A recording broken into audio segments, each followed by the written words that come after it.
Le titre de ce livre, Les vérités fondamentales du salut, il est écrit par le bien-aimé frère Edward Donnet. Nous sommes à la 12e partie de ce livre, chapitre 6, petit 2, chapitre 6, petit 2, la 12e partie de ce livre. Le docteur de la loi, Luc chapitre 10. L'exemple du docteur de la loi, en parenthèse, Luc chapitre 10, celui-ci est à plusieurs points de vue complètement différent de celui que nous venons de considérer, car le docteur de la loi vient pour éprouver Christ et occupe ainsi une place morale au-dessous de la précédente. C'est pourquoi le Seigneur donne ici une leçon beaucoup plus profonde sur la véritable condition de l'homme. Et voici un docteur de la loi se leva pour l'éprouver et dit « Maître, que faut-il que j'aie fait pour hériter de la vie éternelle ?» Et il lui dit « Qu'est-il écrit dans la loi? Comment lis-tu » Et répondant, il dit « Tu aimeras le Seigneur ton Dieu de tout ton cœur, et de toute ton âme, et de toute ta force, et de toute ta pensée, et ton prochain comme toi-même. » Et il lui dit « Tu as bien répondu, fais cela, et tu vivras. » Mais lui, voulant se justifier lui-même, dit à Jésus « Et qui est mon prochain ?» etc. Alors, sur la parabole du bon samaritain, suit la parabole du bon samaritain, en parenthèse, Luc chapitre 10, versets 25 à 37. Ici, le Seigneur prend sur son propre terrain le docteur de la loi qui vient pour l'éprouver, c'est-à-dire sur le terrain de la loi, et ainsi il accepte son témoignage des exigences de la loi, ajoutant les paroles prononcées après sa promulgation. « Fais cela et tu vivras. » Lesquelles choses, si l'homme les accomplit, il vivra par elles, en parenthèse, Lévitique chapitre 18, verset 5.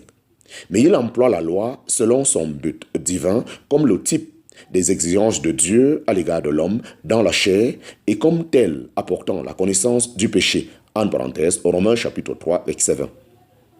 Car ces paroles, tu as bien répondu, fais cela et tu vivras, en parenthèse, Luc chapitre 10, verset 28, amène le docteur de la loi à la conviction de péché. Aussi, lisons-nous, lui, voulant se justifier lui-même, dit à Jésus, « Et qui est mon prochain ?» Le Seigneur l'avait sondé avec cette parole qui est vivante et opérante et plus pénétrante qu'aucune épée à deux tranchants et atteignant jusqu'à la division de l'âme, de l'esprit, des jointures et des moelles, et elle discerne les pensées et les intentions du cœur, en parenthèse, Hébreux chapitre 4, verset 12. Mais au lieu de s'humilier, il cherche à en esquiver l'application en insinuant même l'impossibilité d'accomplir le commandement divin. Il cherche à se justifier comme s'il était possible à un homme d'être justifié devant Dieu en alléguant que puisqu'il ne peut définir le commandement divin, on ne peut s'attendre à ce qu'il l'accomplisse. Mais le Seigneur a fait entrer dans son âme la connaissance du péché et maintenant, pour lui enseigner aussi qui est son prochain, il propose la parabole de l'homme tombé en les mains des voleurs et comment il a été secouru par le Samaritain. Quelles sont les leçons qu'on peut tirer de cette réponse à la question « Que faut-il que j'aie fait pour hériter de la vie éternelle ?»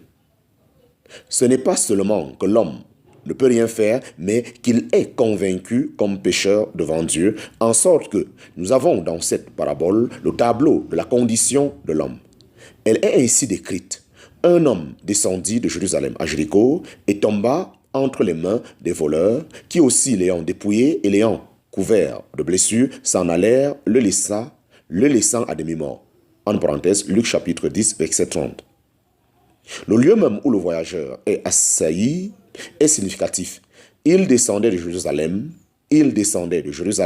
la cité de Dieu, à Jéricho, la ville maudite, en parenthèse, Josué chapitre 6, verset 26. Peinture frappante du voyage du pécheur vers la perdition.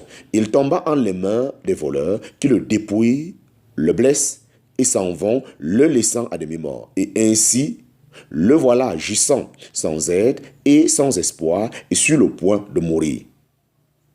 Qui ne verra dans ce tableau la condition de l'homme pécheur?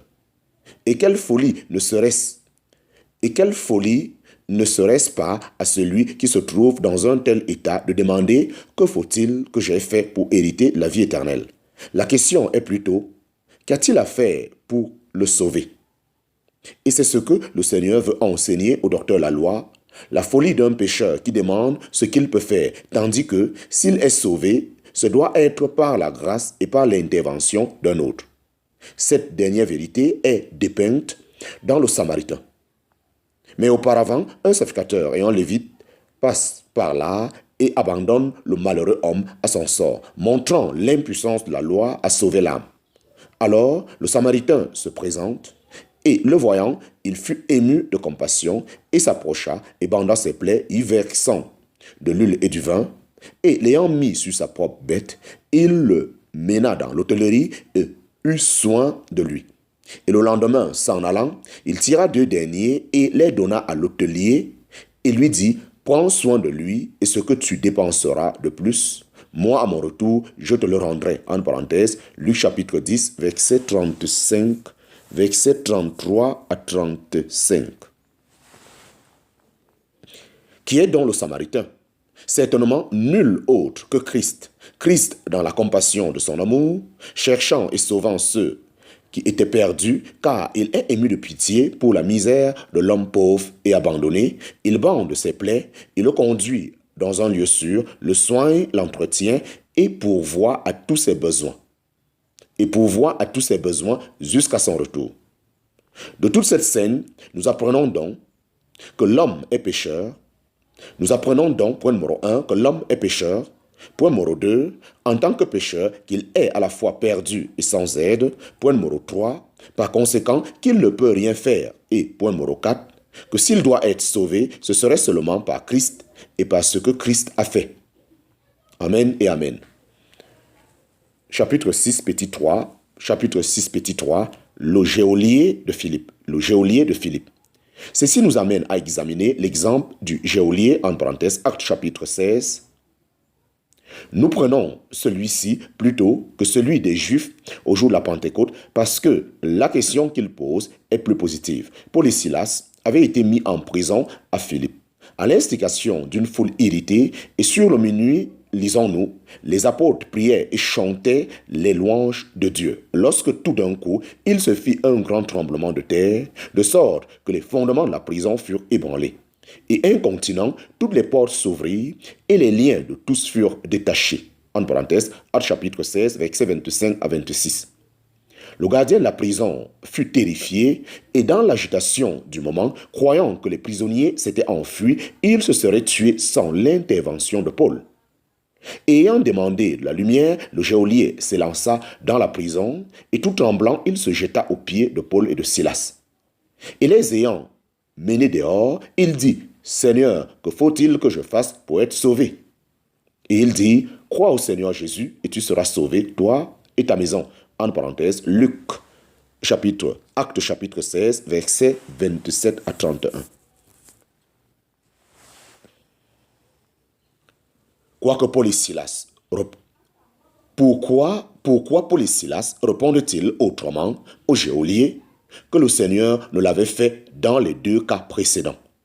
La réponse dans chaque exemple est appropriée à la condition morale du questionneur. Paul et Silas peuvent porter immédiatement les yeux du geôlier sur Christ parce qu'il est venu dans la condition morale représentée par l'homme mourant de la parabole précédente. En sorte que si quelques-uns de mes lecteurs ont la même question à poser, ils ne peuvent en recevoir la réponse avant d'avoir pris la même position. Nous avons déjà insisté sur cette vérité dans le 2e chapitre, mais nous devons encore l'accentuer ici, car jusqu'à ce que la leçon ait été acceptée, le chemin du salut ne peut être connu. Chers lecteurs, avez-vous appris non seulement que vous ne pouvez rien apporter à Dieu, que même les choses qui pourraient vous être avantageuses auprès des hommes sont sans valeur devant lui, mais encore que vous êtes pécheurs et comme tels perdus et ruinés, que partant, vous ne pouvez rien faire pour votre salut et que si vous devez être sauvé, ce serait par l'œuvre de grâce d'un autre. S'il en est ainsi, nous pouvons dès maintenant développer devant vous la vérité bénie contenue dans ces paroles. Crois au Seigneur Jésus et tu seras sauvé. Actes chapitre 16, verset 31.